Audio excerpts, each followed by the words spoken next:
দেখেন আজকে যে তৌহিদ আফ্রিদি উনি একজন জনপ্রিয় ব্যক্তিত্ব, যার সারা বাংলাদেশে লক্ষ লক্ষ তার দর্শক আছে এবং উনি বিশিষ্ট ইউটিউবার এবং জনপ্রিয় ব্যক্তিত্ব।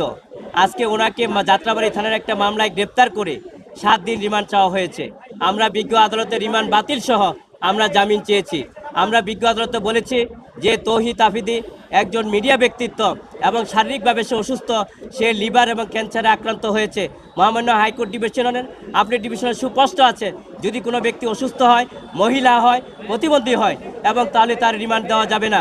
এবং তার যে অসুস্থতার সমস্ত কাগজপত্র আমরা ফিরিস্তাকে বিজ্ঞ আদালতে দিয়েছি, কিন্তু বিজ্ঞ আদালত অত্যন্ত ধৈর্য সহকারে মনোযোগ সহকারে সেগুলো দেখেছেন।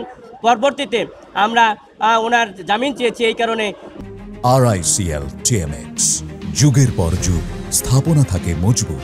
যে এই ঘটনার সাথে সম্পৃক্ত নাই, যে এই মামলায় 11 নম্বর এজাহারভুক্ত আসামি, এই মামলার যে বাদী, সে হলফ করে বলেছে যে এই মামলায় তার এই তৌহিদ আফ্রিদি এবং তার বাবা নাসির উদ্দিন সাথী এই মামলায় সম্পৃক্ত না, ভুলবশত কারণে তাদের নাম উঠেছে, সেখানে তারা অব্যাহতি পেলে, মামলা থেকে খালাস পেলে বাদীর কোনো আপত্তি নেই, হলফ করে বলেছে বিজ্ঞ আদালতে।